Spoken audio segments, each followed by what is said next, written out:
দীর্ঘ সময় বসে আছেন, জমে গিয়েছেন কিনা আমি একটু দেখি। লিল্লাহি তাকবীর। সংখ্যায় কম হলেও এনার্জির কোনো ত্রুটি নেই, আলহামদুলিল্লাহ। বক্তব্যকে দুই ভাগে ভাগ করব। এক, শহুরে এবং গ্রাম্য জীবনের আধুনিক এবং পুরাতন পাপ। দুই, আমাকে চিরচারিত অনলাইনে যে গতির উপরে দেখেন, এইটা ঠিক রাখার জন্য শেষের দিকে বিদআত এবং শিরকের ব্যাপারে একটা আলোচনা করব ইনশাআল্লাহ। আমাদের দিনী কাজগুলো হয়েছে হলে বাউন্ডারি কেন্দ্রিক। তাকান আমার দিকে। এই মাহফিলের ভিতরে হচ্ছে মাহফিল, জালসা, ইসলামিক কথা। এই পর্দার বাইরে ইসলামিক কোনো কাজ হবে এটা আমরা বিশ্বাস করি না। কেন? আল্লাহর কসম, প্যান্ডেলের পিছনে বিড়ি বেচতেছে, সিগারেট বেচতেছে, আল্লাহর কসম। আপনার থেকে বেশি দিন বক্তব্য শোনে আমার এই মাইকালা ভাই, আমি দায়িত্ব নিয়ে বলতেছি, মনে হয় উনি মাগরিবের নামাজও পড়ে নাই, পড়লেও 5 ওয়াক্ত নামাজ তিনি পড়েন না। 5 ওয়াক্ত পড়েন? আল্লাহ আমার ভাইকে তুমি দিনের জন্য কবুল করো। এই ডিপার্টমেন্টের মানুষ চিন্তা করে আমার মন্দিরে গেলেই কি, মসজিদে গেলেই কি, আমার চিন্তা হলে আমার মাইকের আওয়াজটা ঠিক রেখে বক্তার কথাগুলো মানুষের কাছে পৌঁছানো। 40 বছর তাফসিরুল কুরআন মাহফিল হয়, এখনো পর্যন্ত ওই লোকের কমিটি যারা দাওয়াত দিয়ে নিয়ে এসে তারা হলো সুদ খায়। 50 বছর আল্লাহর ঘরের দায়িত্বশীল, এখনো পর্যন্ত জর্দা দিয়ে পান খায়। 30 বছর হুজুরকে তার বাড়িতে রেখে খাওয়া দাওয়া করায়, মেহমানদারি করে, তার সন্তান, তার মেয়ে ছেলে মানুষের মতো পোশাক পরে রাস্তায় ঘোরে। বোঝা গেল মাইকের আওয়াজ কানে গেলেই হেদায়েত আসবে, বিষয়টা তেমন না। হেদায়েতের চাবিকাঠি কার হাতে? আল্লাহর হাতে। সবার মনোযোগ আছে তো ইনশাআল্লাহ? বিশ্বাস করেন, আমি এই বক্তব্য দেওয়ার পূর্বে আমি কিন্তু একটা প্ল্যান করে আসছি, কোন কোন কথা বলবো, কিভাবে বলবো, এটা একটা প্ল্যান থাকে কিনা। আপনাদেরকে আমি বলি, আল্লাহর নবী বললেন যে তোমরা কবরস্থানে যাও, গেলে তোমাদের মনটা নরম হবে, মৃত্যুর কথা স্মরণ হবে। দুর্ভাগ্যজনক বশত আল্লাহর কসম, আমাদের পাবনাতে যারা মরা মানুষকে মাটি দেয়, কবর কাটে না, 3 ঘন্টা লাগে একটা ভালো কবর কাটতে। তো 1.5-2 ঘন্টা পরে যখন অসুস্থতা লাগে, দীর্ঘ সময় হয়ে গেছে, তখন মাঝখানে একটু বিরতি নেয়। আর এই বিরতিতে তাদের প্রধান খাদ্য হলো বিড়ি। আপনি ঠিক বললেও তো অসুবিধা নেই, না বললেও অসুবিধা নেই, এটা দৃশ্যমান। আমাদের এই কথাগুলো হাজারো মানুষের কাছে পৌঁছে যাবে। যেই জায়গায় গেলে আল্লাহর ভয়ের কথা স্মরণ হওয়ার কথা, যেই জায়গায় গিয়ে মানুষের জাহান্নামের শাস্তির ভয়ের কথা শোনার কথা, মনে করার কথা, সেই কবর কাটতে যাওয়ার পর তার মনটা কত নরম হওয়ার কথা, অথচ সেই লোকটা বিড়ি খায়। তাহলে বোঝা গেল কবর কাটাটাকে সে একটা কর্ম মনে করে নিয়েছে, ইবাদত মনে করে নাই। চুপ করে বসে থাকবেন ইনশাআল্লাহ। বাইরে থেকে পাখি এসে মাথায় পায়খানা করে চলে যাবে, মনে করবে ও মনে হয় পাথর। তখন আমি যে কথাগুলো বলবো, প্রতিটা কথা আপনার বুঝতে সহজ হবে ইনশাআল্লাহ। মানুষের জীবনের কিন্তু বর্তমান কোনো মূল্য নাই। রিকশায় যাচ্ছে, মাথার উপর গুলি করে ফেলায় দিয়ে যাচ্ছে। আপন মায়ের পেটের ভাই আর এক ভাইয়ের 2 চোখ তাদাতা উপরে ফেলে দিচ্ছে। জীবন্ত মানুষকে পাথর দিয়ে মেরে দিচ্ছে। মানুষের জীবনের কোনো মূল্য নাই। আপনি দায়িত্ব নিয়ে বসে থাকেন ইনশাআল্লাহ। তবে আমরা আপনাদেরকে বোঝাবো, কথা না বলি, আমি রিকোয়েস্ট করতেছি, টাকা পয়সা গোনা বা অন্য কোনো শব্দ করবেন না, কেউ কথা বলবেন না। শহর এবং গ্রাম দুইভাবে আমরা মানুষ বসবাস করি কিনা বলেন? আমাদের অর্থনীতির একটা বিশাল বড় অংশ ঢাকায় এবং আরো শিকড় ফাউন্ডেশন হলো গ্রামে। আমরা এই 2 মানুষের জীবনী নিয়ে আলোচনা করব ইনশাআল্লাহ। দিয়াবাড়ি, পূর্বাচল, নিরিবিলি ফাঁকা জায়গায় গিয়ে মাঝে মধ্যে আমরা মোবাইল নিয়ে, ক্যামেরা নিয়ে স্ট্রিট দেওয়া দিই, আমি নিজেও ব্যক্তিগতভাবে সময় পেলে। ঠিক তার পাশে টিকটকালারা মেয়ে ছেলে ফেলে নাচতেছে, মহিলারা বিড়ি খায়, জানেন নাকি? বিড়ি খাচ্ছে, ড্যান্স দিচ্ছে, নাচতেছে। আর আমরা একটা রিক্সাওয়ালাকে ঠেকায় বলি যে আপনার কি সময় হবে আমাদের সাথে 10 মিনিট কথা বলতে? তো বলে হ্যাঁ হবে। এই যে 10 মিনিট সময় নষ্ট করলাম, এর কারণে আপনাকে 200 টাকা দেব। তখন হাসে, খুশি হয়। প্রথম প্রশ্ন করি, আপনি কি জানেন যে এই যে কষ্ট করে হালাল রুজি অর্জন করতেছেন, প্যাডেল মেরে মেরে মানুষকে তার গন্তব্যে নিচ্ছেন, এটা সবচাইতে দৃশ্যমান একটা হালাল রুজি? তখন উনি খুশি হন, বলেন আলহামদুলিল্লাহ। এরপরে যখন বলি যে আপনি আজকে জোহরের নামাজটা পড়েছেন কিনা, তখন উনি বলে যে না, পড়ি নাই। এই সপ্তাহের ভিতরে 5 ওয়াক্ত নামাজ পড়েছেন, এরকম একটা দিন গেছে কিনা? তখন ওই লোকটা বলে না, পড়ি নাই। লোকটার মুখ ভর্তি দাড়ি, লোকটার পকেটে বিড়ি আছে, স্বীকার করে, জি আমার বিড়ি আছে, আমি মাঝে মধ্যে বিড়ি খাই। তখন আমি তাকে বোঝাই, ভাই 10 তলার উপরে বসে থেকে কলমের খোসায় কোটি কোটি টাকা মুহূর্তের ভিতরে গায়েব করে ফেলতেছে, তার টাকা হালাল না হারাম? তো কায়দে হারাম। কিন্তু সেই লোকটাকে মসজিদে গেলে প্রথম কাতারে পাওয়া যায়, সামনের সিরিয়ালে পাওয়া যায় কিনা?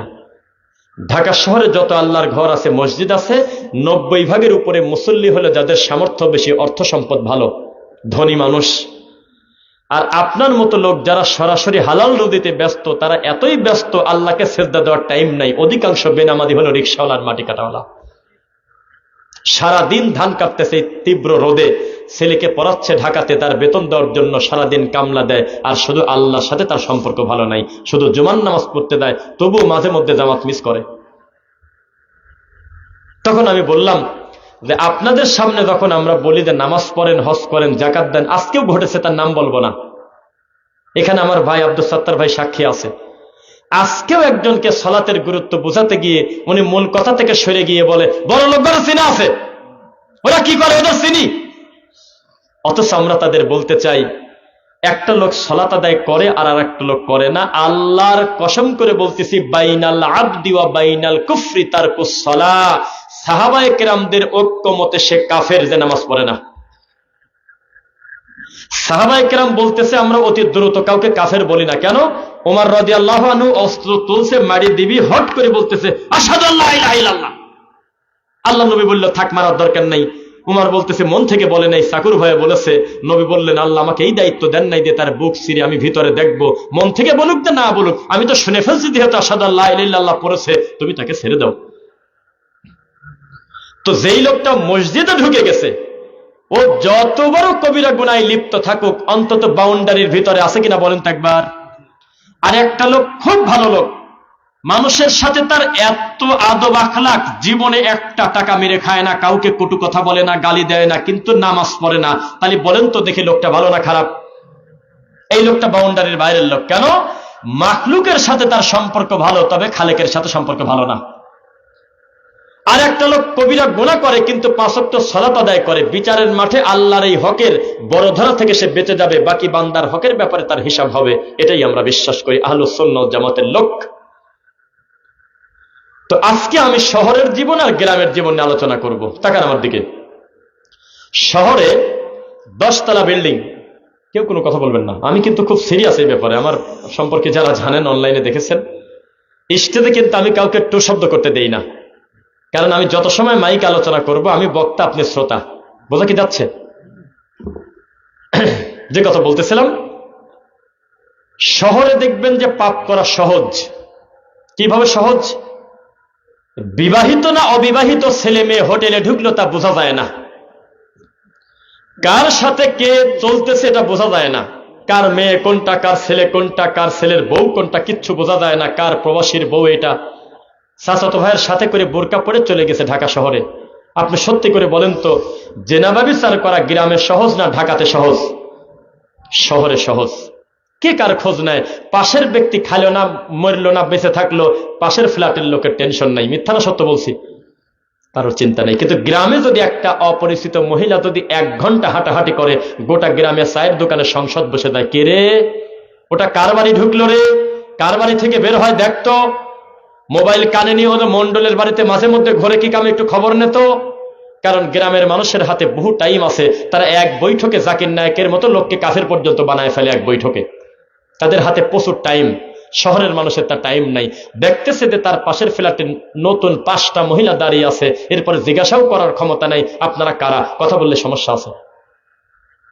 আমি স্বীকার করলাম যে শহরে পাপের রাস্তা সহজ। গ্রামের একটা ছেলে বিড়ি খায়, কি যে বিপদ। রাস্তা দিয়ে দাদা দেখলে বিড়িটা হাতের ভিতরে নিতে হয়, চাচাকে দেখলে বিড়িটা হাতের ভিতরে নিতে হয়।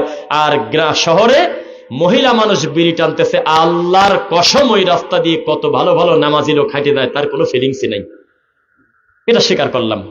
এরপরেও বাবাজি আপনি কিন্তু আজকে ফেসে যাবেন, যেহেতু বিষয় আমি নিয়ে ফেলছি, এটা আপনি কিন্তু ফেসে যাবেন। কেন? রাসূল সাল্লাল্লাহু আলাইহি ওয়াসাল্লাম বলেছেন, পৃথিবীর মানুষ যখন বাদ্যযন্ত্রকে হালাল মনে করবে, জেনাবা বিচারকে যখন হালাল মনে করবে, নেশাদার দ্রব্যকে যখন হালাল মনে করবে, তখন তাদের উপরে এমন ভাবে বালা মুসিবত ফিতনা আসবে, আসমান থেকে বৃষ্টি যেমন নাজিল হয় তেমন নাজিল হবে। তিনটি পাপী অধিকাংশ ক্ষেত্রে গ্রামের দখলে। সুদ গ্রামে প্রতিষ্ঠিত, নেশাদার দ্রব্য সমাজে প্রতিষ্ঠিত। জর্দা দিয়ে পান খাচ্ছে একজন আলেম মানুষ, টুপিওয়ালা হুজুর মানুষ। আপনার এই বগুড়ার সবচেয়ে নাম করা হুজুর যে তার দাঁতের দিক তাকান দেয় না তরমুজের বিসি, 70,000 টাকা লাগে তাকে নিতে। 30,000 টাকা আমাদের পাবনার লোক আগে দিয়েছে, 40,000 টাকা তার পরে দেয়। ওই বক্তা বক্তব্য দেয়, ও হোসেন তুমি বড় না আমি বড়, আর হরিণ বাজার নোংরা গল্প, একটা সহিহ হাদিস খুঁজে পাওয়া যায় না, সারাদিন খিলখিল করে খালি খেলায়। এই জাতি কার কাছ থেকে দিন শিখবে? গ্রামের মানুষের অবস্থা হয়ে গেছে এমন, কে জানি বলেছে 500 বছর আগে তোমাদের জান্নাতে ঢোকায় দেওয়া হবে। তখনও মনে করেছে যেহেতু আমি ধান লাগাই, যেহেতু আমি মানুষের বাড়ি কামলা দেই, আমার জান্নাত ঠেকায় কে? ওই হাদিসের সাথে আর একটা জিনিস আছে সে জানে না, সেটা হলো ঈমান লাগবে। কি লাগবে? ঈমান লাগবে। কে কার কথা শোনে? ঠুনকো একটা কারণে আপন মায়ের পেটের ভাইয়ের সঙ্গে 3 মাস কথা বলে না। এক ভাই আর এক ভাইয়ের রাস্তা বন্ধ করে দিয়েছে, মেয়ের বিয়ে বন্ধ করে দিচ্ছে, গাড়ি ভাড়া দিয়ে সিএনজি নিয়ে চলে যাচ্ছে শাহজাহানপুর সেন্টারে, গিয়ে বলতেছে কোথায় গিয়েছিলেন? অমুকের মেয়ে দেখতে, মেয়ে কিন্তু ভালো না, গেলাম, বিয়ে ভেঙে গেল। এই কুকাম গ্রামে করে। ও টাকাওয়ালা বড় লোক, তুমি ভালো লোক না, এত টাকা তোমার গ্রামের জন্য কিছু করো না কেন? লোকটা দৌড়ে এসে গ্রামে 10 বিঘার একটা পুকুর দিয়েছে আর 50টা লোকের রুজির ব্যবস্থা করে দিয়েছে গ্রামের নিজের কাছের মানুষদেরকে, তোমরা কিছু করে খাও। হঠাৎ করে একদিন দেখা গেল মাছগুলো সব পানির উপরে ভাসতেছে, কোন অমানুষ যেন বিষ দিয়েছে। এত কিছু করো তুমি, তুমি গ্রামের লোকের চাকরি দাও না কেন? তোমার বলে ফ্যাক্টরি আছে, আদর করে ভালোবেসে মামাতো ভাইকে নিয়ে গেছে, চাচাতো ভাইকে নিয়ে গিয়ে ঢাকা শহরে চাকরি দিয়েছে। ভদ্র লোকটা 2 দিন পরে গ্রামে এসে চাকরি করা বাদ দিয়ে এসে বলতেছে উনি লোক ভালো না, উনি খারাপ, আমাকে বাদ দিয়েছে। কি কামে বাদ দিয়েছে তা কয় না।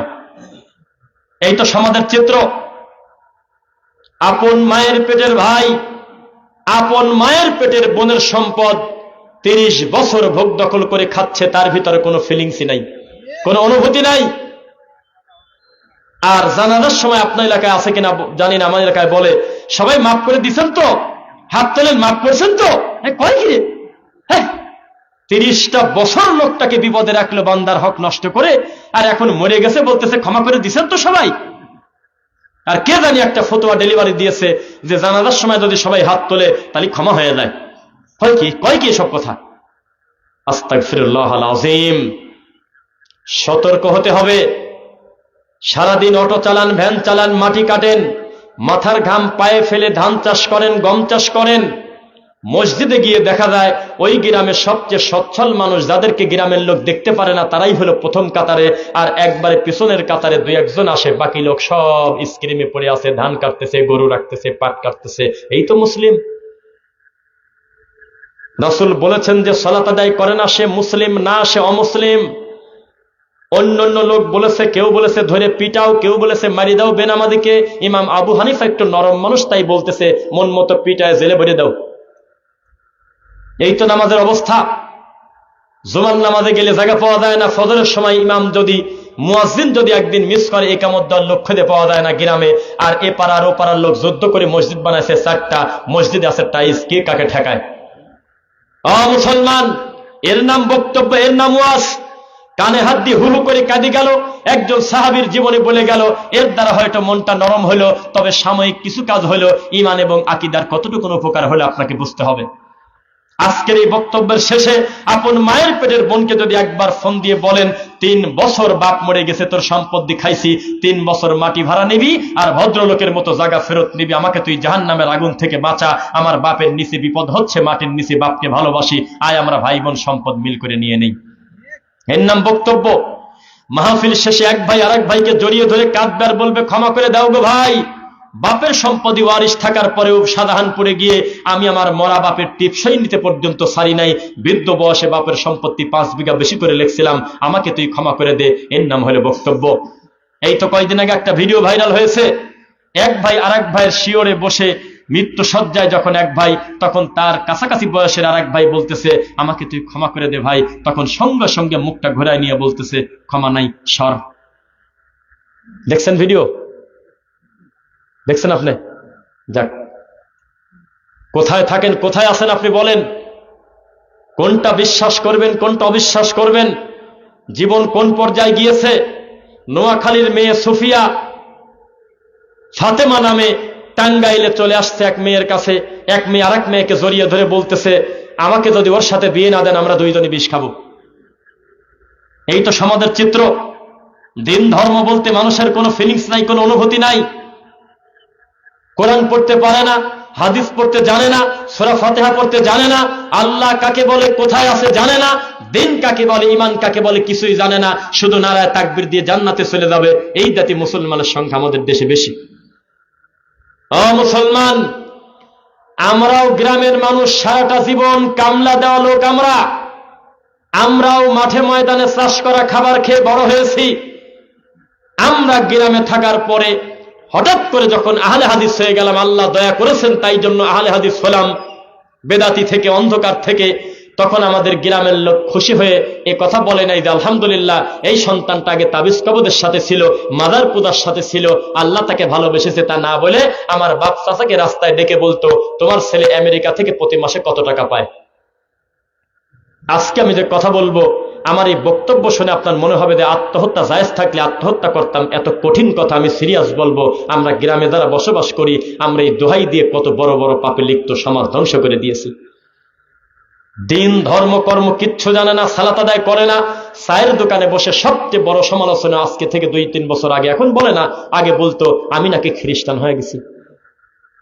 আমার নিজের দাদাকে রাস্তায় ডেকে বলে, শোনো, টাকা ইনকামের কি আর জায়গা নাই? তোমার নাতিটাকে তুমি খ্রিস্টান বানালা কি কামে? কেউ কেউ মজা করে বলতো, মাসে কত করে পায়, তোমাদের কত দেয়? তাদের দৃষ্টিতে আহলে হাদিস হলো ইহুদি খ্রিস্টান। নাউজুবিল্লাহ পড়েন। এই তো গ্রামের লোকের চরিত্র। আর আমরা শহরে যে জায়গা থাকি, ঠিক আমার পাশের ব্যক্তি সরাসরি পীরের খলিফা, জীবনে কোনোদিন মনেই করে নাই আমার মতো লোককে নিয়ে 1 মিনিট সমালোচনা করার তার কোনো প্রয়োজন আছে, তার কোনো ঠেকাই নেই। টাইম হচ্ছে, অফিসে চলে যাচ্ছে, আবার রাত্রি ঢুকতেছে, দেখাই হয় না। আর গ্রামের লোক কি 2 দিন কাজ করবে, 5 দিন বসে থাকবে। কাজ যেহেতু নাই, চায়ের দোকানে বসে চলো একটু আরেকজনের পিছনে লেগে যাই। ঠিক আছে, বুঝতেছেন আমার কথা? এই হলো আমাদের চরিত্র। পরনিন্দা কমান, গীবত কমান। যে পরিমাণ ঝগড়াঝাটি, বউ শাশুড়ির যুদ্ধ, সামাজিক জাহিলিয়াত, বেপর্দা গ্রামে বসবাস করে, এই গ্রামের শাস্তির তুলনা করতে গেলে আপনি টিকতে পারবেন না। প্রত্যেকে আমার দিকে তাকাবেন। আমাদের এলাকায় একটা পরিবার নিয়ে উদাহরণ দেয়। আল্লাহ, এই ভিডিও যদি শোনে আমার মহল্লার লোক, ওরা সত্য বুঝবে, তবে লজ্জা পাবে ওই পরিবারটা। সেটা কি? আমাদের এলাকায় যদি কেউ তার মাকে বলে, আম্মা আমাকে একটু ওই পাশে একটা ঘর বানা দেন, আব্বা আমি একই চুলায় রান্না করে 10 জন খেতে হবে, এটা আমি বিশ্বাস করতে পারতেছি না, আমাকে একটু আলাদা করে দেন, আমি সারা জীবন আপনাদের দেখবো, তবে বড় ভাবি মেজো ভাবি একসঙ্গে জমা ধরে থাকবো না। তখন বাপ লাঠি হাতে করে। 2 দিনের ছেলে, পণ্ডিত বেশি হয়ে গেছে নাকি? বড় ভাবি মার মতো লাঠি নিয়ে আসে। তারপরে মানুষের কাছে হু হু করে গেলে কাঁদে, আমার 2 দিনের ছেলে বিয়ে করে দিন ধর্ম সব শেষ করে দিছে, কাল লাগিনি ঘরে নিয়ে আসছে, এখনই আলাদা খেতে চায়, আলাদা ঘর চায়। খারাপ কিছু চাইছে নাকি? উত্তর দিলেন না। এই রোগী আপনারাও আছেন, কথা মন্তব্য পুরা কথা আগে শুনবেন। রাসূল সাল্লাল্লাহু আলাইহি ওয়াসাল্লামের নীতি হলো, কাপড় দিয়ে, তেনা দিয়ে, লুঙ্গি দিয়ে, গামছা দিয়ে, শর্ট দিয়ে হলেও তাড়াতাড়ি তুমি পর্দা দিয়ে পরিবেশ করে তোমার স্ত্রীকে মেইনটেইন করে রাখো। আর আমাদের সমাজের চিত্র, কোনটা বড়বার বউ, কোনটা ছোটবার বউ মিশে গেছে। আর এই অসভ্য পরিবারকে আমাদের দেশে বলা হয় 51বর্তী আদর্শ পরিবার। আর লোকজন তাকায় বলে, দেখছো ওদের ভাই ভাই কত মিল, আজ 20 বছর বিয়ে করছে 4টা ভাই, এখনো মিলেমিশে আছে একসাথে। শয়তান, শয়তান, দাজ্জাল। কারোর বাড়িতে কাল সাপ থাকলে থাকুক, গোকরা সাপ থাকলে থাকুক, ধরা পড়লে মারবেন বা 3 বার বলবেন সরে যেতে, ভিন্ন কথা। তবে কামড় একই সঙ্গে 20 জনকে দেবে না। কোন পরিবারে যদি একবার দেবর ভাবিকে যদি মেলামেশার সুযোগ করে দেন, গোটা পরিবার জাহালতে ডুবে জেনার শাস্তি হয়ে যাবে। কে কাকে বলে? ওই ছেলে খারাপ, যেই ছেলে বলে যে মা তোমাকে আমি ভালোবাসি, তবে তুমি আমাকে আলাদা পরিবেশ করে দাও মা, আমি প্রাইভেসি নিয়ে আমার স্ত্রীকে নিয়ে আমি বাড়িতেই থাকবো, তবে একটু পর্দা করে দেবো। আশেপাশের প্রতিবেশীরা আবার কিলকিল করে আর বলে, খুব একেবারে পর্দাসীন হয়ে গেছে না, বাড়ি ঘিরে ফেলতেছে, রাস্তা দিয়ে যাওয়া আসা করতাম, বাড়ির ভিতরে পথ আটকা দিল, তুই আমার বাড়িতে আসবি কি কারণে? এইভাবে তুমি আসবে সালাম দিয়ে, অনুমতি নিয়ে বিশেষ কোনো প্রয়োজন থাকলে আসবে, আমার বাড়ির মাঝখান দিয়ে রাস্তা হবে। এই নীতি গ্রামের মানুষ এখনো বিশ্বাস করে। কেউ কিছু বললে বলে, আরে তোরা আশা করে আসে, গ্রামের লোকজন যায় আসে, আমার এই নিজের লোক আসুক। হ্যাঁ ছোট লোক, তোমার স্ত্রীর বেপর্দা স্ত্রীকে দে, ওই মুরব্বী লোকটা দেখে গেল তোমার বাড়ির মাঝখান দিয়ে তাহাজ্জুদ পরে, এখন এই ঠেকাও তো দেখেই গুনাহ। তোমার বউকে আমি দেখবো কেন? তোমার স্ত্রীকে আমি দেখবো কেন? তোমার মাকে আমি দেখবো কেন? তোমার লজ্জা নাই, তোমার শরম নাই? তোমার হায়া থাকলে তুমি বুঝতে, এক পাপে শুধু একজন শাস্তি হয় না, তার বড় ছেলে হতে পারে, বাপ হতে পারে, শ্বশুর হতে পারে, স্বামী হতে পারে, ওই বাড়ির দায়িত্বশীল সবাই পাপী হবে যদি ওই বাড়িতে যদি কেউ বেহায়াপনার সুযোগ করে দেয়। আরবিতে তার নাম হলো দায়ুস। কে কার কথা শোনে? গ্রাম আর গ্রাম নাই, পাপের মহারাজ্য হয়ে গেছে। 16 বছরের ছেলের এক পাশে লাল চুল আর এক পাশে কালা চুল, তার চুল পুরাটাই কালা, পরে লাল রং দিয়ে লাল বানিয়েছে। ছেলে মানুষের কানের দুল, ছেলে মানুষের হাতে আপনার বিভিন্ন চুড়ি, পুরুষ মানুষ পোশাক বাড়াতে বাড়াতে টাকনো ঢেকে ফেলেছে, মহিলা মানুষ কাপড় তুলতে তুলতে হাঁটুর কাছাকাছি নিয়ে আসছে। জাহিলিয়াত কিভাবে ঠেকাবেন? এই গ্রামের মানুষের সবচেয়ে দামি ওয়াজ হইল, ইমাম সাহেবের এত বড় সাহস, 10 মিনিট পরে উনি নামাজ পড়ালো, তার কি লজ্জা নাই? এই গ্রামের লোকের সবচেয়ে দামি ইবাদত হইল, অমুক বাড়ির মহিলা, অমুক বাড়ির পুরুষ, অমুক বাড়িতে কার সাথে কার কি হইল, এই আলোচনা হচ্ছে 7 দিন। এই তো চিত্র, কত বড় জাহিলিয়াতে আমরা আছি। এই তো আমাদের ঐক্যবদ্ধ সামাজিক জাহিলিয়াত এমন ভাবে আমাদের ঘিরে ধরেছে, শ্বশুরের কাছে তার ছেলের বউ নিরাপদ না, প্রমাণ দিতে না পারলে আমাকে বাইরে রাখবেন। মিডিয়াতে নিউজ আসতেছে, একটা মহিলার পেটে 5 মাসের বাচ্চা, দেশে কিটা বাচ্চা, দেশে তার শ্বশুর। কোথায় যাচ্ছেন আপনি? গ্রামে বিয়ে করে 11 দিন পর চলে গেছে সিঙ্গাপুর। কে কাকে ঠেকায়? কন্ডম না থাকলে প্রতি বছর একটা করে বাচ্চা হবে, কে ঠেকাবে? ওই বাড়ির লোকের কাজ। আল্লাহ জুলুম করেন নাই মানুষের প্রতি যে তুমি তোমার জীবন ধ্বংস করে দাও, স্ত্রীকে রেখে সন্তানকে রেখে? আল্লাহ জুলুম করেন নাই। কে কার শাস্তি দেবে? ছেলেকে ব্যবসা করার জন্য এলাকায় কোনো আস্থা নাই, 5 লাখ টাকা দেবে না, 10 লক্ষ টাকার ভিটাবাটি বিক্রি করে বিদেশে পাঠিয়ে দিচ্ছে। তো বিদেশ থেকে আসার পরে বিয়ে দে, তা না করে যাওয়ার আগে বিয়ে দিচ্ছে। মুসলমান, রাস্তাঘাটে ঘুরতে গেলে বোঝা যায় এখন আর গ্রাম শহর বলে কোনো কথা নাই। শহরের থেকে গ্রামের লোক আরো আধুনিক বেশি। তারা এমন একটা বেহায়াপনায় পর্যায়ে গিয়েছে, তারা মোবাইল করে শহর থেকে ছেলে পেলারও টাইনে নিয়ে গ্রামে নিয়ে আসে। কয়দিন পর পর দেখা যায় নোয়াখালীর মেয়ের প্রেমের টানে সিঙ্গাপুর থেকে যুবক চলে এসেছে, বরিশালের পটুয়াখালীর মেয়ের প্রেমের টানে জার্মানি থেকে পুরুষ চলে এসেছে। মিথ্যা বলছি নাকি? আমি কথাকে স্বাভাবিক মনে করি না। যারা সকালবেলা মদ দিয়ে ব্রেকফাস্ট করে, দুপুরে লাঞ্চ করে মদ দিয়ে, ডিনার করে মদ দিয়ে, ইভিনিং এও মদ খায়, এই লোকগুলির এত বড় ঠেকা পড়ে নাই, যার গোটা দেশে হলো সাদা চামড়া, যাদেরকে বিবাহ করতে হয় না। এই মেয়ে হোটেলে যাবি, যে যাব চলে যাবে, পৃথিবীর কোনো আইন তাদেরকে ঠেকাতে পারবে না গুনাহ লেখার, কারণ তাদের নিয়ম হলো স্বাধীনভাবে তারা যে কোনো কাজ করতে পারে, জোর জবরদস্তি না করলেই হলো। তাদের কোনো ধর্ম নাই, তারা ইহুদি খ্রিস্টান। সেই লোকের এত বড়ই মেয়ের দরকার হলো, তোমার মতো পটুয়াখালীর একটা মেয়ের প্রেমের টানে সে কোটি কোটি টাকা খরচ করে, লাখ লাখ টাকা খরচ করে তার সম্পত্তি ফেলে রেখে এই দেশে চলে আসলো। তোমার তো বোঝা উচিত যে ভিতরে মনে হয় কিছু আছে। টাঙ্গাইলের ওই কালো মেয়েটা, আমি তাকে খাটো করতেছি না, তার ভিতরে আছেটা কি? তার জন্য এত পাগল হতে হবে? MBBS ডাক্তার চলে আসলো জার্মানি থেকে, এখানে এসে ক্ষেত খামারি করে খাবে। হঠাৎ করে দেখা হলো যে বুঝছি, প্রমাণ হয়ে গেল, কিছু লোক তো বলতেছে, এভাবে উড়িয়ে দেওয়া যাচ্ছে না, যে তারা খ্রিস্টান মিশনারির লোক। তারা একটা প্ল্যান নিয়ে দেশে আসে, ইয়া আইয়ুহাল্লাযীনা আমানু লা তাত্তাখিযুল ইয়াহুদা ওয়ান নাসারা আউলিয়া। হাফেজ সাহেবরা কেউ থাকলে বলেন কোরআনের আয়াতটাকে আমি ভুল বলছি কিনা।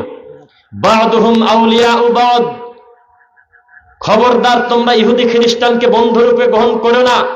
আরে বিয়ে দিয়ে দিচ্ছে কোন রকম কোন তওবা ছাড়া, কোন রকম কোন মুসলমান বানানো ছাড়া, বছরের পর জীবন চালাচ্ছে। এই তো আমাদের দেশ। কে জানি একটা মুখস্থ কথা বলেছে আপনাদের এলাকায় যে আমাদের এই দেশ কত ভাগ মুসলমান ভাই? কমন কথা বোঝেন না? আচ্ছা থাক, সংখ্যা দরকার নাই, 90-এর উপরে, 90+, not only fixed but also plus. নিশ্চিতভাবে বলা যায় যে সংখ্যায় 90-এর উপরে, কম না। বাকি 4, 5, 7, 10% খ্রিস্টান আছে, কিছু ইহুদি আপনার হিন্দু আছে, মিলায় বাকি 5, 7, 10%, তাই তো কথা। কিন্তু আমি আজকে চ্যালেঞ্জ করতেছি, কোন বাপের বেটা থাকলে হাত তোলেন। আমি বলতেছি এই দেশে তাওহীদের মানদণ্ডে 5 জন মুসলমান নাই। যদি প্রমাণ করতে না পারে আমাকে এই বাসার সাথে বাঁধে রাখবেন। এই 90% মুসলমানকে যদি শতকরা হিসাব করেন, 98 জন তার আল্লাহকে সেজদা দেয় না, 99 জনের সাথে কোরআন মাজিদের কোনো সম্পর্ক নাই, তাও বলে আমরা বলে মুসলমান। কোন শয়তান জানি বলে দিয়েছে 90% মুসলমান, ঠিক কিনা বলো? কয় হ্যাঁ ঠিক। ঠিক তো গাঁজা খায় কে? ঠিক তো পুরুষ মানুষের মতো মহিলা মানুষ প্যান্ট শার্ট পরে ঘুরে ওটাকে? ঠিক যদি হবে জুমার নামাজের সময় হাজার হাজার মানুষ রাস্তায় ঘুরে, ওরা কারা? ঠিক যদি হবে মাগরিবের আযানের টাইমে ভ্যান চালক ভ্যান চালায়, ওকে? ঠিক যদি হবে স্ত্রী কেন বেপরদায় থাকে, ঠিক যদি হবে শতকরা 5 টাকা, হাজারে 100 টাকা, লাখে 5,000, 10,000 টাকা সুদ খায়, ওকে? এও তো 100 ভাগের ভিতরেই পড়ে, ও তো 90 ভাগের ভিতরেই পড়ে, নাকি মিথ্যা বলছে আমি? বুঝতেছেন না মনে হয়? রাগ করতেছেন নাকি? আমরা কোন জাতের মুসলমান জানেন? আমরা আল্লাহর নাম পর্যন্ত পছন্দ করি না। ওই যে আসতে দেখলাম যে খোদা হাফেজ সিরাজগঞ্জ, স্বাগতম বগুড়া, খোদা হাফেজের পিলার মিনিটে মিনিটে পাওয়া যায়। খোদা কিনা? এ তো বানানি হয় না আরবিতে। কেউ বানান করেন? আমি শুনি। খোদা বানান হয় না আরবিতে। ওয়ালিল্লাহিল আসমাউল হুসনা ফাদউহু বিহা। তোমার আল্লাহর রয়েছে অগণিত সুন্দর সুন্দর নাম, 99টা নাম, একটাও পছন্দ হলো না। রহমান পছন্দ হয় না, রহিম পছন্দ হয় না, মালিক পছন্দ হয় না, খালিক পছন্দ হয় না, জব্বার পছন্দ হয় না, মুহাইমিন পছন্দ হয় না, আজিজ পছন্দ হয় না, মুতাকাব্বির পছন্দ হয় না, কিচ্ছু পছন্দ হয় না। কবে ও খোদা আমার মুনাজাত কবুল করো। খোদা কিনা? মুসলমান তার রবকে চেনে না, তার রাসূলকে চেনে না। এই জাতি মুসলমান 95 ভাগ হলেই কি, 92 ভাগ হলেই কি আছে? বুঝতেছেন না আমার কথা? একটু তাকান আমার দিকে। আমাদের এই দেশে গণতান্ত্রিক পদ্ধতিতে যদি বিচার করা হয় যে আপনি ভালো মুসলিম না আমি ভালো মুসলিম, আপনি হক না আমি বাতিল, এই চিন্তা যদি করা হয়, এই দেশে বাতিল বেশি ভোট যদি না পায়, আমি রফিক বিন সাইদ মিথ্যুক। আমাদের পাবনার বিশেষ বিশেষ অঞ্চলে গিয়ে যদি ভোটাভুটি করেন কাউকে এমপি প্রার্থী করে, আর যদি বিষয় থাকে এক পাশে এক ব্যালটে লেখা থাকে আল্লাহর নবী মাটির তৈরি, আর এক ব্যালটে লেখা থাকবে আল্লাহর নবী নূরের তৈরি, বিনা প্রতিদ্বন্দ্বিতায় 90 ভাগের বেশি ভোট পেয়ে জয়যুক্ত হয়ে যাবে। এখানে বাতিল হক ভোট পাবে না। চট্টগ্রামে গিয়ে যদি বলেন যে সৃষ্টিকর্তা আল্লাহ আছে কোন জায়গা, 20 নম্বর সূরা তহা আয়াত নাম্বার 5, এখানে হেরে যাবে। বাতিল এখানে বেশি ভোট পাবে, বিনা ভোটে প্রতিদ্বন্দ্বিতা তারা পেরে যাবে। ওখানে অধিকাংশ লোক বলবে আল্লাহ হলে আমার কলবে। আল্লাহ নাই কোন জায়গা? গিয়াসউদ্দিন তাহেরি ল্যাংটার এলাকায় যদি যান আপনি, ওই বিবারিয়া, সেই এলাকায় গিয়ে যদি বলেন মিলাদ পড়া বেদাত, মিলাদ পড়া সুন্নাহ, দুইটা সুযোগ দিয়ে যদি বলেন যে ভোটাভুটি হোক, ওখানে 96-এর বেশি ভোট পড়বে হলো মিলাদের পক্ষে। এখানে হক পরাজয় হবে, বাতিল জয় হবে। রাগ করতেছেন মনে হয় আপনারা? তার মানে বোঝা গেল ফয়সালা জমিনে হবে, কথা মিথ্যা। ফয়সালা হবে আসমানে। ওয়াকুল হাক্কু মির রাব্বিকুম। হক কোনদিন খাদিজা রাদিয়াল্লাহু আনহা মহিলা মাদ্রাসা থেকে আসে না, হক কোনদিন মসজিদ থেকে আসে না, হক আসে আল্লাহর পক্ষ থেকে। হক যদি মাদ্রাসা থেকে আসতো, 40 বছর ধরে বুখারী পড়ায় ওই হুজুর কেন জর্দা দিয়ে পান খায়? জবাব দেন। হক যদি মাওলানার কাছ থেকে আসবে, তো 50 বছর ধরে কোরআন পড়ে হাদিস পড়ে মানুষকে পড়ায় ওই হুজুর মানুষ কেন তাবিজ বিক্রি করে টাকা খায়? আপনি আমাকে বলেন, আমি শুনি। বসকে চলবে না, শেষ করে দেব।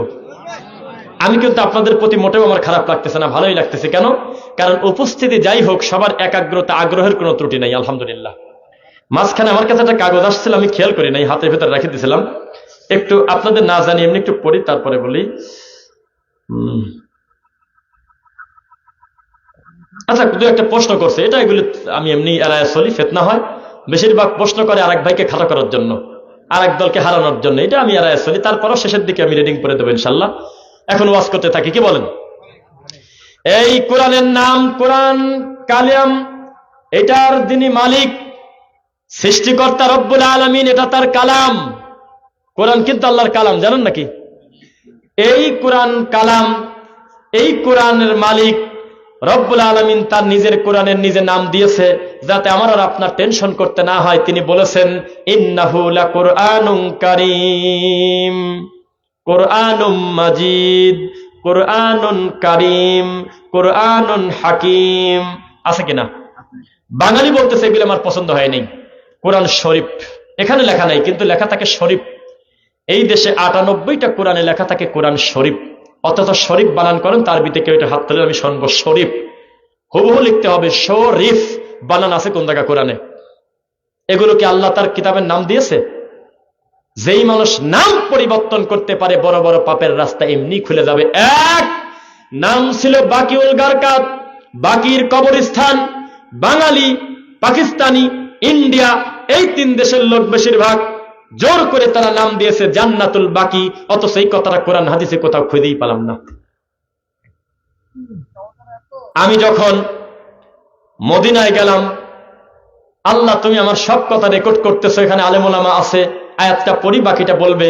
মা ইয়ালফিদু মিন কাউলিন ইল্লা লাদাইহি রাকিবুন। দেখছেন আলেম কাছে থাকলে কি উপকার, প্রত্যেকটা কথা ধরে ফেলতেছে। জবান থেকে যে কথা বের হয় সে কথা কিন্তু মহান আল্লাহর কাছে রেকর্ড থাকে, থাকে না? আল্লাহর কসম, আমি মদিনায়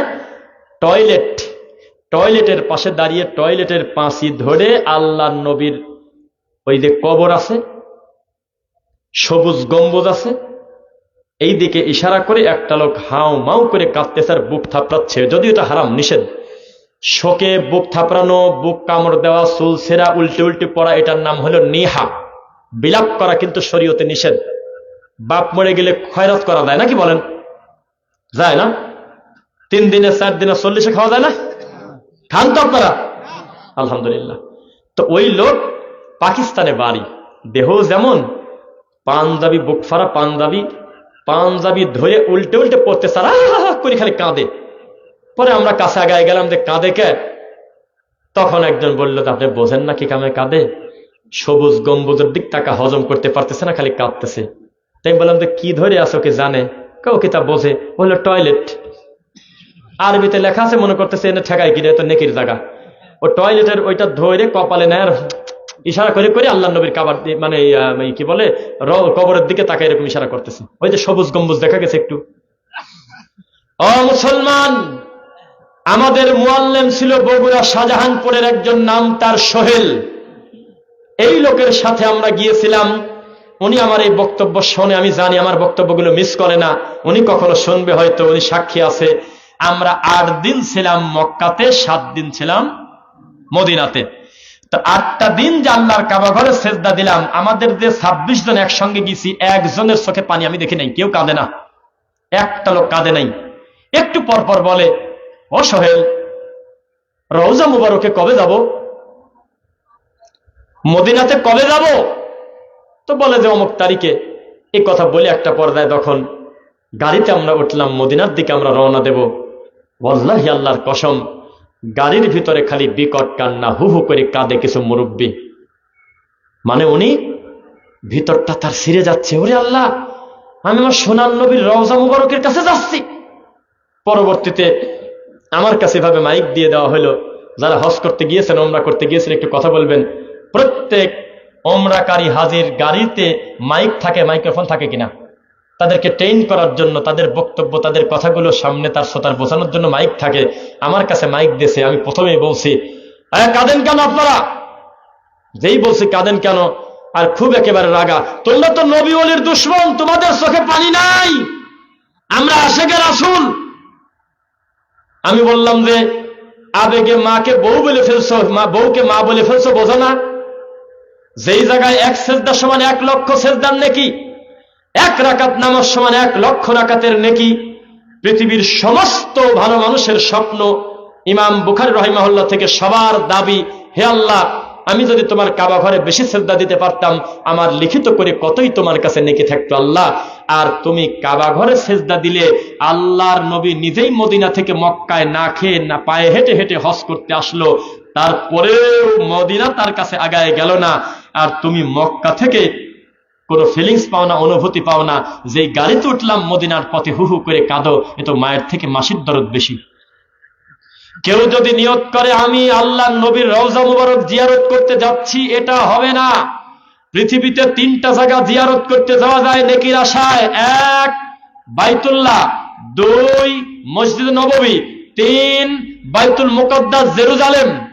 এই 3টা মসজিদ ছাড়া বাড়ি থেকে নিয়ত করে নেকি বেশি পাবো মনে করে আলাদা করে মানত করে বাসায় থেকে বের হওয়া জায়েজ নাই, এটা নিষেধ। এটা রাসূলের কবর হোক আর যেই হোক, আমাদের উদ্দেশ্য থাকবে আমরা মসজিদের নববীতে গিয়ে সালাত পড়বো। বোঝেন নাই মনে হয়? ওখানে যাওয়ার পরে এমন কঠিন হৃদয়ের মানুষ দুনিয়াতে আছে জানি না, যে আমার নবীর কবরে সালাম দেবে না, এরকম আছে কোনো পাগল? কিন্তু উদ্দেশ্য থাকবে আমি মদিনাতে নামাজ পড়বো। কিন্তু নিয়তি করতেছে আমাদের এই দেশের হুজুররা, বলতেছে যে দোয়া করবেন সোনার নবীর রওজা মুবারকে যাচ্ছে। কোথায় রওজা মুবারক? কোথায় তোমার এই নিয়তের অবস্থা? এই দেশে আমরা শব্দ পরিবর্তন করে করে পাপের রাস্তা খুলেছি। তাকান আমার দিকে। বক্তা ওঠার আগে কি গজল হয় না? আসরের নামাজের পরে মাহফিলের দিন কি গজল হয় না? ফজরের নামাজের আজানের আগে বহু এলাকায় মাইকে গজল হয় না? ইসলামী গজলের নামে হাজার হাজার গজল ইউটিউবে পাওয়া যায় না? কথা বলেন না, আছে কি না? বিশ্বাস করেন, আমাদের এই দেশে বাঙালির কাছে মক্কার কোনো দাম নাই, খালি মদিনার খুব দাম। ও মদিনার পাখি, তুই আমার নিয়ে চলে যা রে। আমার যদি পাখা থাকতো মদিনা চলে যেতাম, মক্কা যেতাম, তা কয় না। মক্কা বলে কিছু নাই। এই দেশে 100টা গজল যদি থাকে মক্কা মদিনা নিয়ে, তার 96টা আছে হলো মদিনা নিয়ে, বাকি 4টা মক্কার আছে। আমি শিওর না, খুঁজে পাচ্ছি না। মক্কার কোনো দাম নাই, এটা আমরা ডিসিশন নিয়ে নিছি। ও মদিনার পাখি, আমি যদি পাখি হতাম মরিয়ে চলে যেতাম, কয় কি পাখির থেকে ভালো আছে? কি বলে এগুলো মুখ দিয়ে? ধর্ম কর্মর কিচ্ছু জানে না।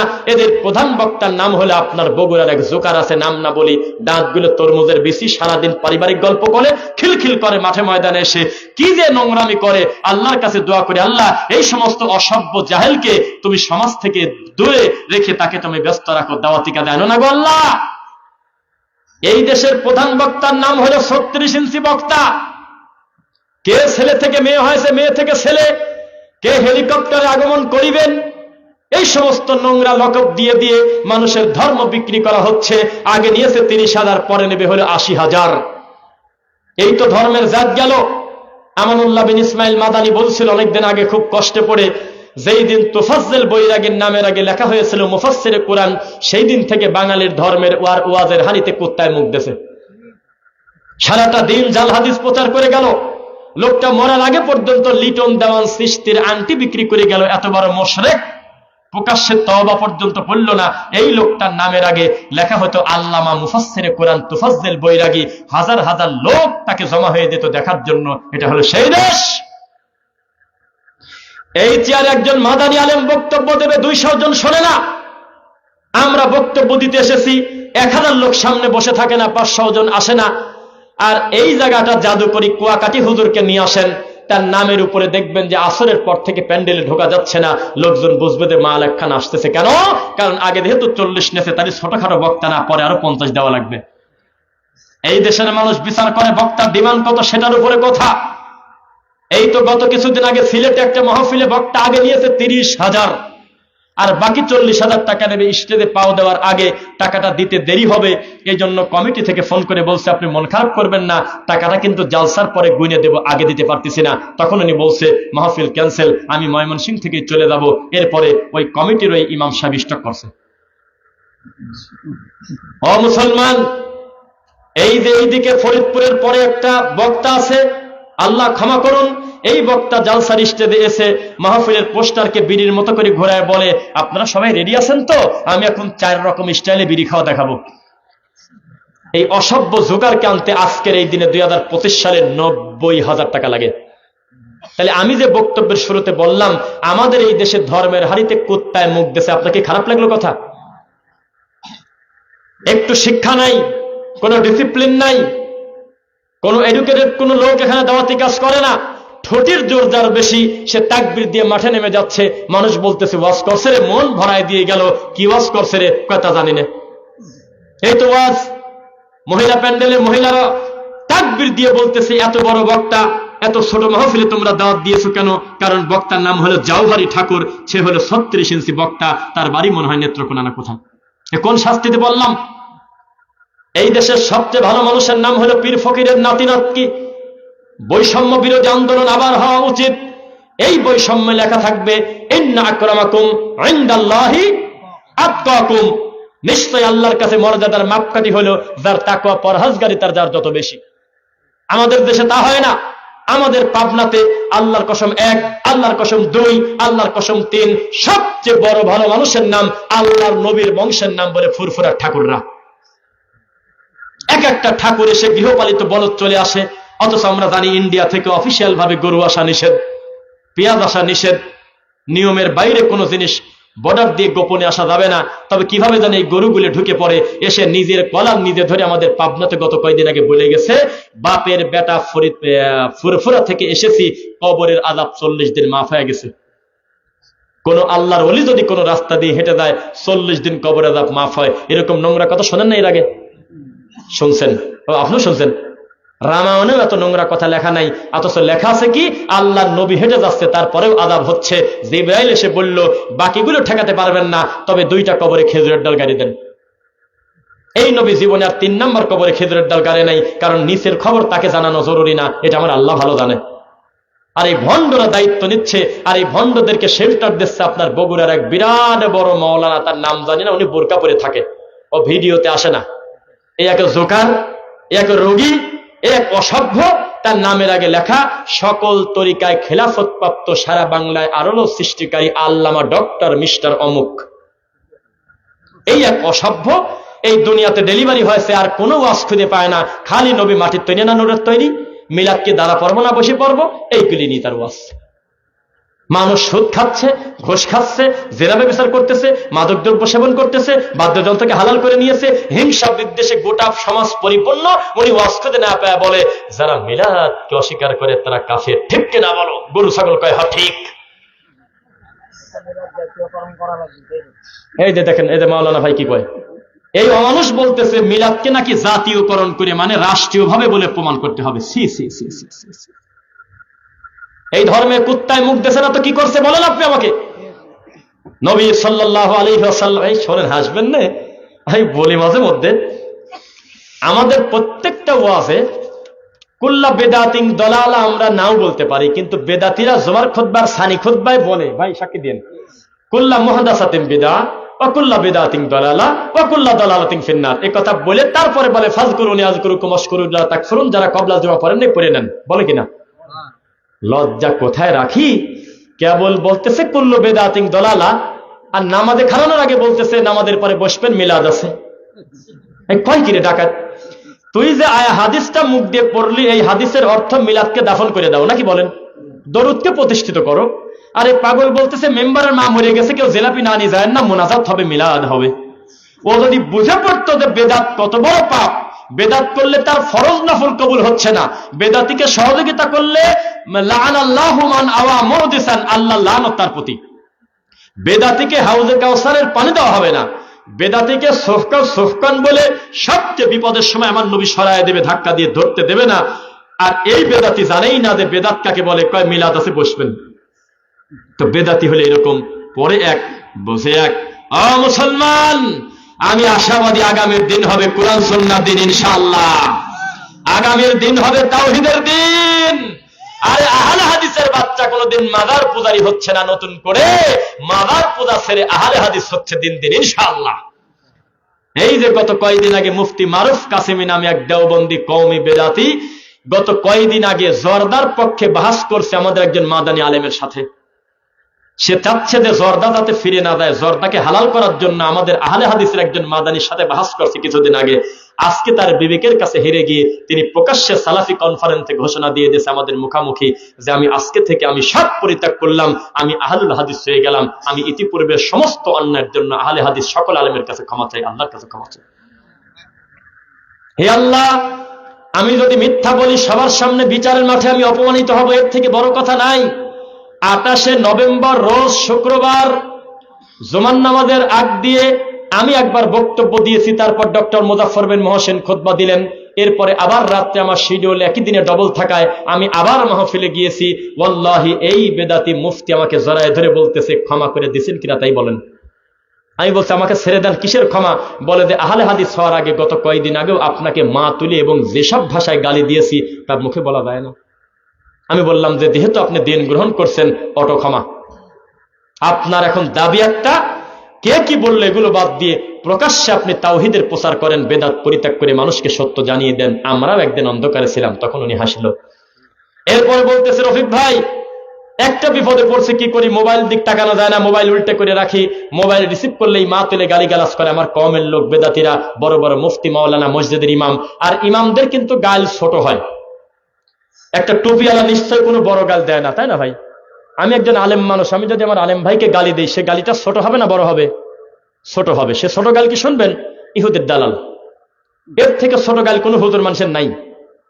ফোনটা রিসিভ করলে বলে যে, কিরে মুফতি কাশেমি, ইহুদির দালালরা তোরে কত করে দেয় মাসে? গেছিস তো তোদের ঠাকুরের কাছে? এইভাবে নোংরামি করে। নাউজুবিল্লাহ, একটা লোক বললেন না? তো কি করি? আমার বাপ মাও টিকতে পারতেছে না, সমাজে ঢুকতে পারতেছে না। আমি আপনাদের আহলে হাদিসের সমাজের ভিতরে চলাফেরা করতেছি, আমাকে এই সমাজের লোক মানবে কবে? আমি বললাম, শোনেন, আপনি যদি হিন্দু থেকে মুসলমান হতেন আপনার বিপদ হতো না, মুসলমান থেকে মুসলমান হয়েছেন জন্য বিপদ হয়েছে। উত্তর পান নাই মনে হয়।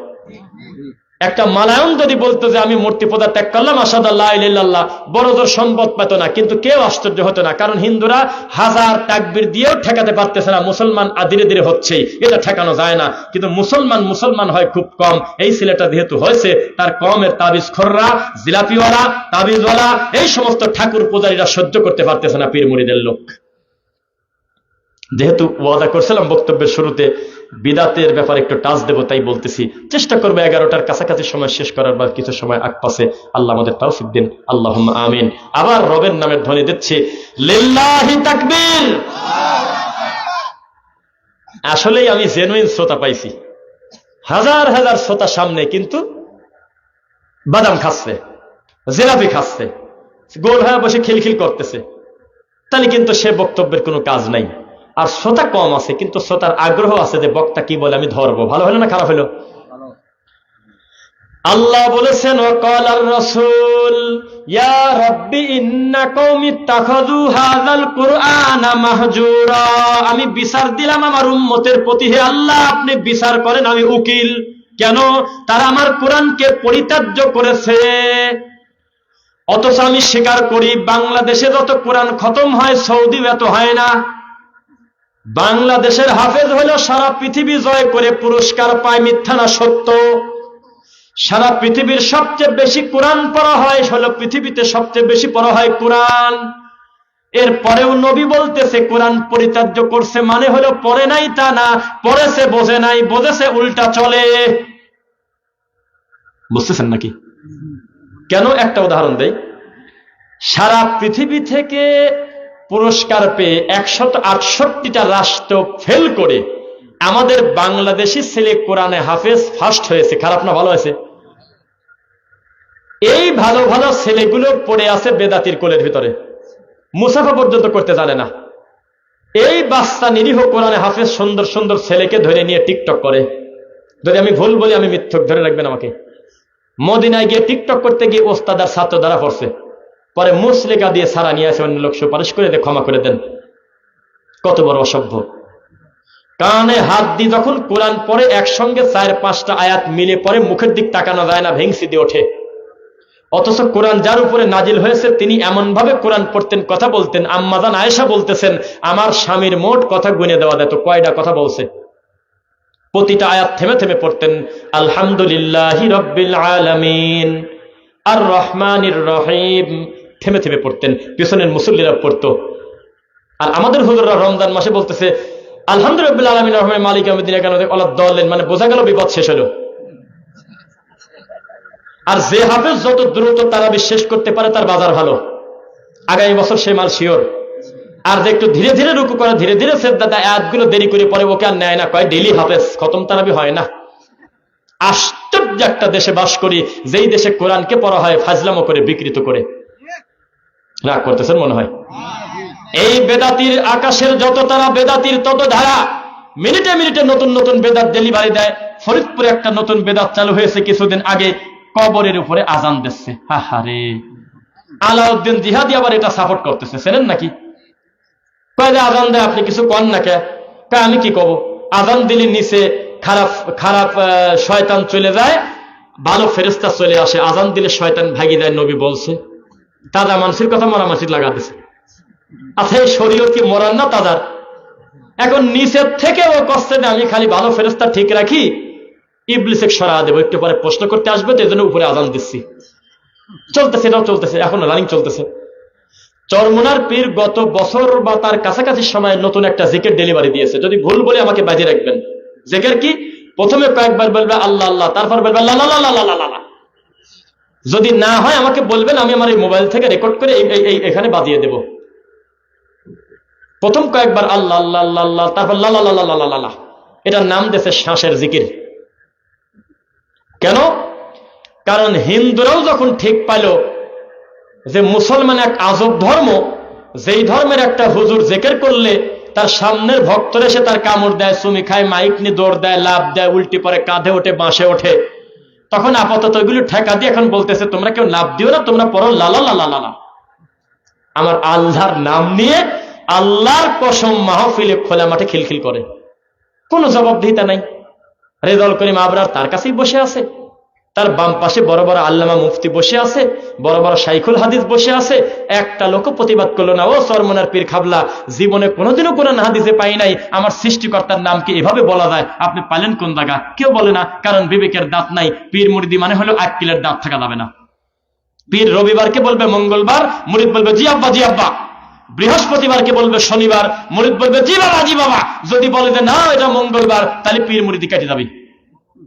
বলদ, বুঝতেছেন নাকি? এনায়েতুল্লাহ আব্বাসী কম খাগো না। ও যখন দেখে যে লোকজন আমাকে গালি দিচ্ছে, আজহারিকে কাফের বলি, অমুককে কাফের বলি, মিনিটে মিনিটে প্রত্যেকটা লোকের কাফের বলি, বিপদ তো শেষ নাই রে, চট করে তখন একটা নাস্তিকদের বিরুদ্ধে দুই একটা হুঙ্কার চিৎকার ঠিক কিনা বলো বলে নিউট্রাল একটা অডিয়েন্স বানায় ফেলে। আবার কয়দিন পরে জায়গাটা জায়গায় চলে যায়। আহারে, কেমন বিয়াক্কিরি লোক! একটা হুজুর মানুষ বলতেছে যে মিলাদ পড়ে না, তার বউ তালাক। কোন তো দুঃখের কথা! একে সহ্য করা যায়? কয় তালাক দেওয়া লাগবে না, অটো তালাক। কি বিপদে পড়লাম! অথচ জীবন থাকতে আমরা কোনোদিন স্বীকার করব না যে মিলাদ পড়লে একটা নেকি হয়, কারণ এটা ডেলিভারি, এটা প্রতিষ্ঠাতা প্রিন্সিপালের নামই হলো শয়তান। এটা নেকি হবে কিভাবে? বুঝতেছেন না মনে হয়? দরুদ পড়লে কয়টা নেকি? 10টা। কেউ যদি রাসূলের প্রতি দরুদ পড়ে তার জন্য 10টা নেকি, তাও হয় নাই। 10টা গুনাহ মাফ, তাও হয় নাই। 10টা মর্যাদা বৃদ্ধি এবার হয়েছে। কেউ যদি মিলাদ পড়ে সে জাহান্নামে যাবে। রাসূল বলেছেন লিমান বাদদালা দীনি, কেউ যদি দিন পরিবর্তন করে নবী বলবেন সহকান সহকান শ্বাস, হাই হাই, পানি খেতে দেবেন না। কথা যখন আসবে দিনের ব্যাপারে, বেদাতের ব্যাপারে, তখন আমার নবী বিন্দু মাত্র আপোষ করবে না। ও মুসলমান, আপোষ করবে কি কারণে? আমার নবী নিজেও তো ডান হাতে পানি খেয়েছে, বসে পানি খেয়েছে। আমার নবীও তো বিসমিল্লাহ বলে পানি খেয়েছে, শ্বাসটা ভিতরে দেয় নাই, 3 শ্বাসে খেয়েছে। পানিটা দেখে বলেছে আলহামদুলিল্লাহ। আমার নবীও তো টয়লেটে যাওয়ার পূর্বে দোয়া পড়ে ঢুকেছেন। আমার নবী নিজেও স্ত্রী সহবাসের দোয়া আমাদেরকে শিক্ষা দিয়েছেন। এই নবী কি করে বিদআতকে মেনে নিতে পারে? ইসলাম চলবে নিয়মের ভিতরে। কিসের ভিতরে? এই জালসা একটু নিয়ম পাইছি, বাকি জালসাগুলোতে আমরা হলো সার্কাসের জোকার। সাপ ফেলে দেখছেন কারা কারা জীবনে? এটা খারাপ ভাবে বলি না, দেখছেন নাকি? গ্রামগঞ্জে মাঠে ময়দানে সাপ নিয়ে আসতো নাকি হাট বাজারে, তো লোকজন যখন দীর্ঘ সময় দাঁড়িয়ে থাকতে একই সাপ দেখতে দেখতে বিরক্ত, তখন একটা বড় একটা বাক্সের উপরে মাঝে মধ্যে থাপড় দিত, তখন সবাই মনে করতে এইটার ভিতরে সবচেয়ে বড় সাপ আছে, এইটা না দেখে দেওয়া যাবে না। আমরা হলো সার্কাসের জোকার, যারা প্রধান বক্তা আমাদেরকে সুন্দর করে বলে যে কম্বল দিয়ে দিলাম, শুয়ে থাকেন, একেবারে আখেরি ঘুম দেন, কবে ডেলিভারি হবে তা জানি না, চুপ করে বসে থাকেন। দ্বিতীয় বক্তা খালি কাঁদে মোনাজাত ধরে। এমন বেলজ্জাতি হয় এই আলোচকগুলো। আর এই কমিটি কি করে? একজন 1000 টাকা দিয়েছে, তাহলে প্রথমেই বল যে আল্লাহ আমার এই ভাইয়ের মনের আশা তুমি পূরণ করো, আল্লাহুম্মা আমিন। হয় নাই? না হয় নাই, হয় নাই। কিসের হয়েছে? তার জান্নাতে না ঢোকা ছাড়ে না। তার মা, তার বাপ, তার খালা, তার নাতি ভূতি, নারী ভুড়ি চিৎকার দিয়ে বলে মুরগি যেন গাড়ায় না খায়। দুনিয়ার দোয়া করি মোনাজাত পর্যন্ত মারে যদি বান্ডিলটা একটু মোটা হয়। এই কাহিনী যদি মঞ্চে চলে তো প্রধান বক্তা সে কি করবে বিপদে বিছাড়া? টাইম দেখে 10টায় 11:15টার সময় বলে যে আমাদের সংক্ষিপ্ত বক্তব্য এখানে শেষ করলাম। এই তো বিপদে আছি প্রত্যেকটা দিন। এই জ্বালা 100টা মাহফিল, তার 6টা কি 7টা মাহফিলে প্রধান বক্তা না দ্বিতীয় বক্তা আছি। আল্লাহর কাছে ঈদের মতো মজা পাচ্ছি। আল্লাহ প্রধান বক্তার এই আযাবটা নিরা লাগলো না, ওই দিন আমি তাড়াতাড়ি মারি চলে যাব। এ কোন শাস্তিটা আপনি বোঝেন না, বিশ্বাস করেন। এত করে বলে দিচ্ছে যে এই টাইমে দেব, এই জায়গা কথা রাখার জায়গা না। আর মানুষও মনে করে নেছে জালসা মানে কথা দিয়ে কথা রাখতে হবে, জরুরি না, এটা এমন তেমন হবেই। জানাজা হলে বাদ জোহর, মেম্বার ভোট চাচ্ছে, চেয়ারম্যান ভোট চাচ্ছে, সামনে যেহেতু ফেব্রুয়ারিতে নির্বাচন, এই লাশ সামনে রেখে ইমোশন কাঁধে লাগিয়ে শত শত মানুষকে দাঁড়া করিয়ে আধা ঘন্টা বক্তব্য দিচ্ছে 40 মিনিট টানা রোদের ভিতরে। আর আল্লাহু আকবার বলে যখন হাত বাঁধে তখন সূরা ফাতিহা চুরি করে ফেলছে, আর টাইম নেই। এ তো আমাদের দেশের ধর্ম। এই দেশে কোরআন হাদিস দিয়ে ইসলাম কায়েম হয়ে যাবে ভোটের মাধ্যমে, এ চিন্তা খুব একটা করা ভালো হচ্ছে না। প্রোডাক্ট খারাপ। সবাই বলতেছে দেশ ভালো করবো, দেশের মানুষ ভালো করবো, এই কথা কিন্তু বলে নেই। সবাই বলছে কালভার্ট দেব, এলিভেটেড আরো করব, মেট্রো আরো হোক, পাতাল রেল হোক, উড়ান সেতু হোক, 4 লেন রাস্তা হোক, মেগা প্রজেক্ট হোক, কিন্তু মূল প্রোডাক্ট হলো খারাপ। কি ঠেকাবেন বলেন? প্রোডাক্টটা হলো খারাপ। মানে আমরা জনগণ প্রোডাক্ট মানে বুঝছেন নাকি? মানে আমার সমস্যা, আমরা মেট্রো রেলের সিটের উপরে ইট দিয়ে ঘষে লাগছে সালমা প্লাস রবিন। পদ্মা সেতু উদ্বোধনের দিন ওই দিনই পেশাব করছে, যে প্রথম পেশাবকারী কে, ওই দিনই বরিশালে একটা মহিলা টিকটক করছে, সারা জীবন যাতে মানুষ মনে রাখে আমি কোন মাল। এটা জাতি অসভ্য জাতি।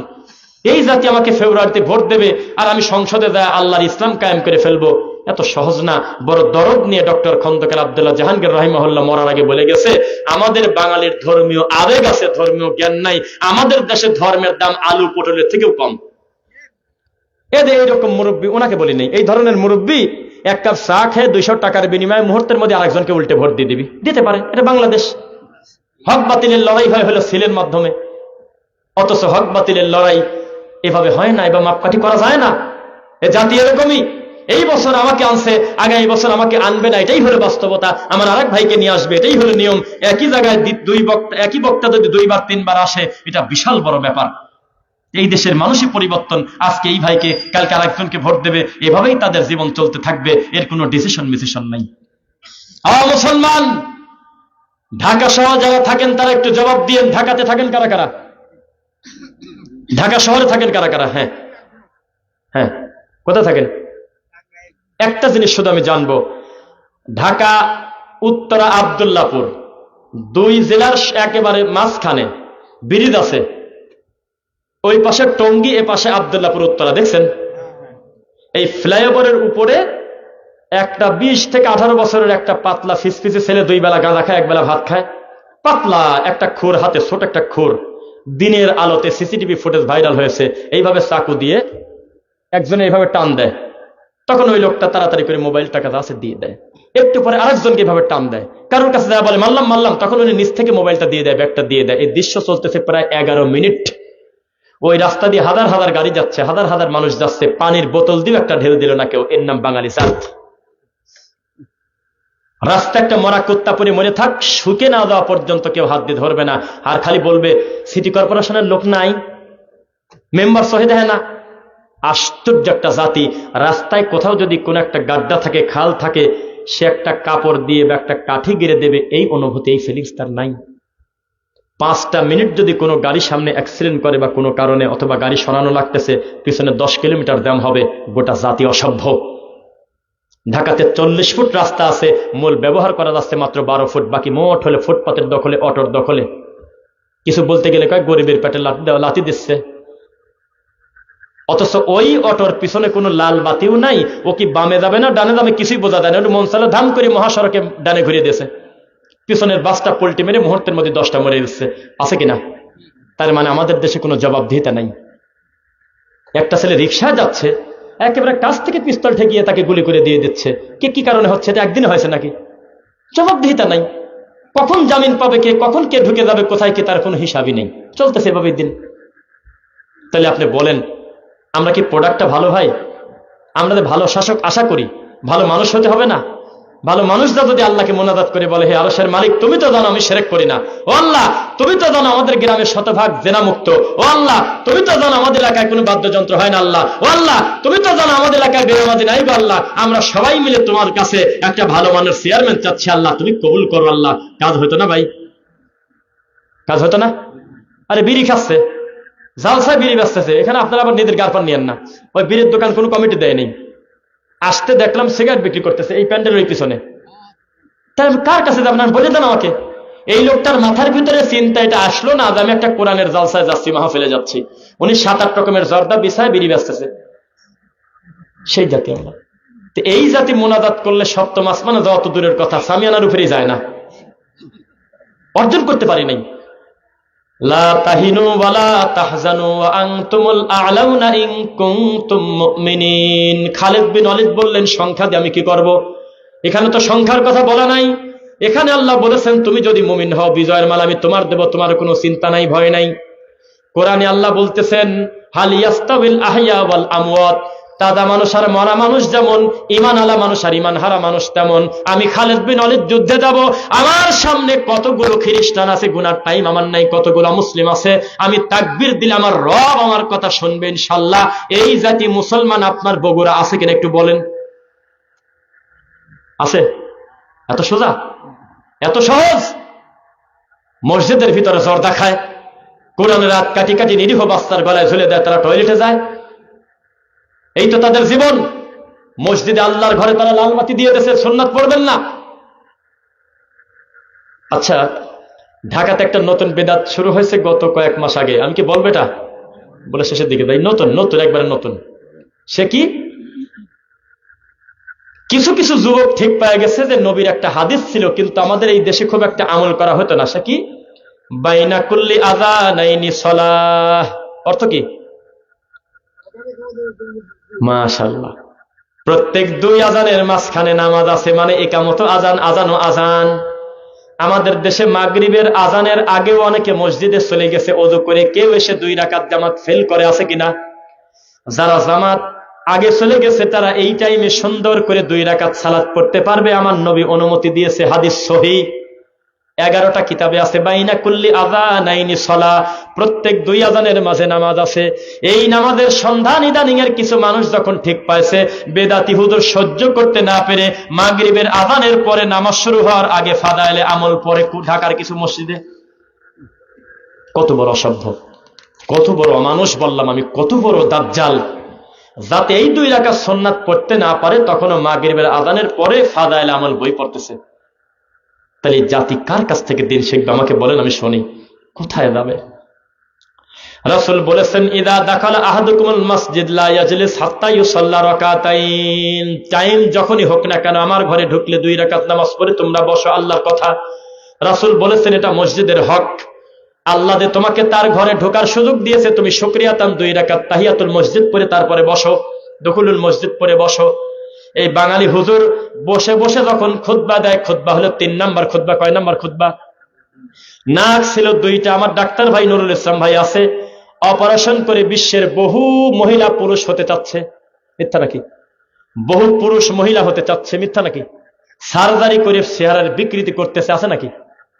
তো এইরকম যারা 3টা খুতবা দেয় বসে বসে, তারা যেন 2টা নাকের ছিদ্র আছে, আরেকটা ছিদ্র বানাইছে।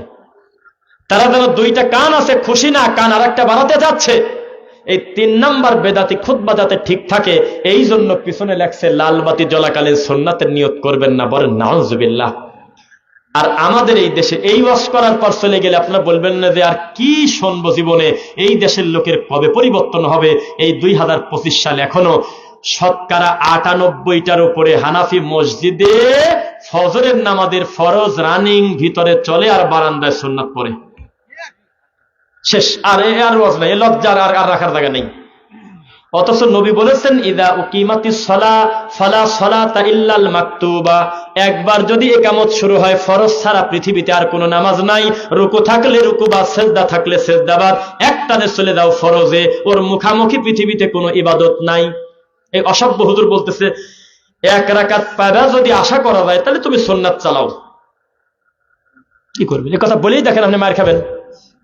পাবনা গিয়ে, চট্টগ্রাম গিয়ে, সিলেটে গিয়ে, বিবাড়িতে গিয়ে যদি বলেন, বেশিরভাগ জায়গায় তারা বলবে নতুন নতুন হাদিস নিয়ে আসে, বলবে। এই তো আমাদের দেশের ইসলাম। আল্লাহ তুমি আমাদের বেদাত মুক্ত সুন্নাতে আমল করার তৌফিক দাও।